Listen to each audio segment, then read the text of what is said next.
नमस्कार दोस्तों, स्वागत है आपका HKD रील स्टोरी पर।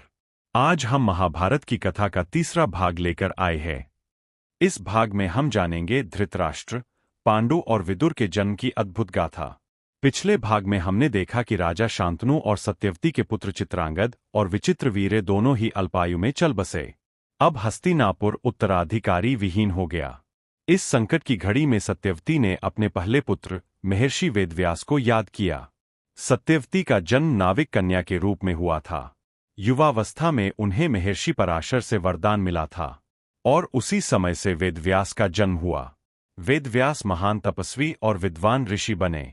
सत्यवती ने वेदव्यास को बुलाकर हस्तिनापुर का संकट बताया। वेदव्यास ने कहा, माता, मैं नियम अनुसार नियोग की विधि से आपके वंश को आगे बढ़ाऊंगा। इस प्रकार वे विचित्रवीर्य की पत्नियों अंबिका और अंबालिका के पास गए। सबसे पहले वे अंबिका के पास गए, लेकिन उनके तेजस्वी रूप से भयभीत होकर अंबिका ने आंखें बंद कर लीं। फलस्वरूप जन्म हुआ एक पुत्र धृतराष्ट्र, जो बलवान तो था लेकिन जन्म से अंधा। इसके बाद वेदव्यास अंबालिका के पास गए। अंबालिका उनके तेज से पीली पड़ गईं, इसलिए उनके पुत्र का नाम रखा गया पांडु, जो बाद में हस्तिनापुर का राजा बने।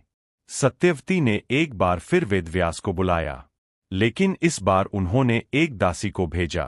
वेदव्यास से दासी को वरदान मिला और उसका पुत्र हुआ विदुर। विदुर ज्ञान और धर्म का प्रतीक बने, लेकिन वे राज सिंहासन के अधिकारी नहीं थे।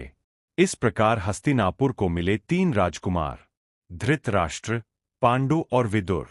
दोस्तों, यह थी महाभारत की कथा का तीसरा भाग।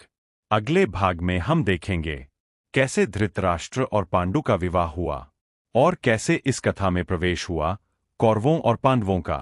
तो वीडियो को लाइक करें, चैनल को सब्सक्राइब करें और जुड़े हमारे साथ अगले एपिसोड में।